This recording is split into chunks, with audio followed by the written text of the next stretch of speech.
નમસ્કાર દર્શક મિત્રો, હું જપન શાહ, કાનમ એક્સપ્રેસ ન્યૂઝમાં આપનું સ્વાગત છે। જોઈએ આજના મુખ્ય અને મહત્વના સમાચાર। દક્ષિણ પ્રયાગ ક્ષેત્ર ચાંદોદ ખાતે ઉજવાઈ રહેલા ગંગા દશેરા મહોત્સવના 7મા દિવસે ભક્તોનો મહાસાગર ઉમટ્યો હતો। રાજકીય મહાનુભાવો સહિત ભાવિક ભક્તોએ પૂજન અર્ચન અને મહાઆરતીમાં જોડાયા હતા।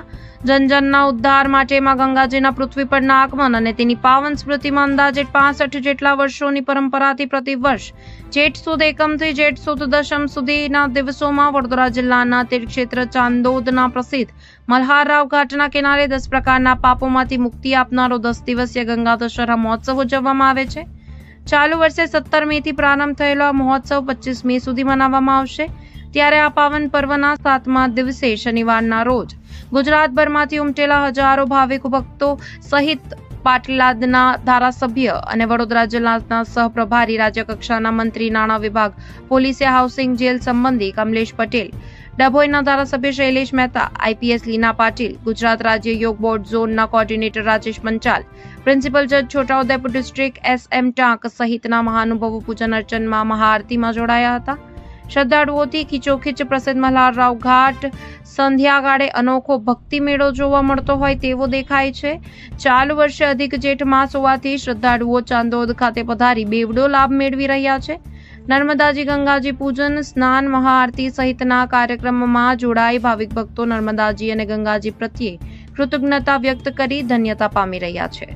સાંભળો આ પાવન પર્વ પર ડભોઈના ધારાસભ્ય શૈલેષ મહેતાએ શું કહ્યું। રિપોર્ટર કિંજલ ભટ્ટ, ચાંદોદ। ગંગા દશેરા માં નર્મદાને મળવા માટે ગંગાજી 10 દિવસ માટે આવતા હોય છે। નર્મદા કાંઠાના તમામ રહેવાસીઓ માટે એક ઉત્સાહનું વાતાવરણ હોય છે અને તમામ માં નર્મદા અને માં ગંગાને પૂજા અર્ચનાને આરતી કરવા માટે ઉપસ્થિત રહેતા હોય છે। આજે ગંગા દશેરાનો 7મો દિવસ આજે માનનીય મંત્રી શ્રી કમલેશભાઈ પટેલ, જેઓ પેટલાદના ધારાસભ્ય છે, અમારા મિત્ર છે અને વડોદરા શહેર જિલ્લાના સહપ્રભારી મંત્રી તરીકે પણ જવાબદારી નિભાવે છે, ત્યારે એ પણ આપણી વચ્ચે આવ્યા છે। માં નર્મદાની આરતી અને પૂજા કરી છે। ત્યારે હું આપના મારફત માં નર્મદા અને માં ગંગાને પ્રાર્થના કરું છું કે અહીંયા આવેલા તમામ ભક્તો પર એના આશીર્વાદ વરસતા રહે અને જે કોઈ જે મનોકામના લઈને આવ્યા હોય તમામની મનોકામના પૂર્ણ થાય।